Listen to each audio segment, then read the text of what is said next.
Welcome to Vennila Settu family. இது எங்கள் வீட்டாண்ட இருக்கிற துர்கை ஃப்ரெண்ட்ஸ் ஏற்கனவே போட்டிருக்கேன். இந்த துர்கைக்கு அமாவாசை அன்னைக்கு ஜோதி ஏற்றுவாங்க ஃப்ரெண்ட்ஸ். இது பாருங்கள், அம்மனுக்கு ஏற்றிட்டு மேலே போய் ஜோதி ஏற்றுவாங்க ஃப்ரெண்ட்ஸ். அதை பார்த்துட்டு வந்து தான் எங்கள் வீட்டில் நாங்கள் படையல் போட்டோம் ஃப்ரெண்ட்ஸ். அதான் எடுத்து போட்டிருக்கேன் பாருங்கள். பிடிச்சா லைக் பண்ணுங்கள், ஷேர் பண்ணுங்கள், கமெண்ட் பண்ணுங்கள். இதோ பாருங்கள் ஃப்ரெண்ட்ஸ், இதான் ஜோதி ஏற்றுறது. இந்த ஜோதி ஏற்றுறதை பார்த்துட்டு வந்து எங்கள் வீட்டில் நாங்கள் படையல் போட்டிருக்கோம் ஃப்ரெண்ட்ஸ். அதுவும் போட்டிருக்கோம் பாருங்கள். பிடிச்சிருந்தா லைக் பண்ணுங்கள், ஷேர் பண்ணுங்கள், கமெண்ட் பண்ணுங்கள், சப்ஸ்கிரைப் பண்ணுங்கள்.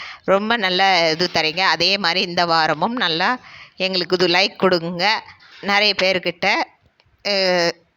சொல்லுங்கள் சப்ஸ்கிரைப் பண்ண சொல்லி. ஓகே, பாய்.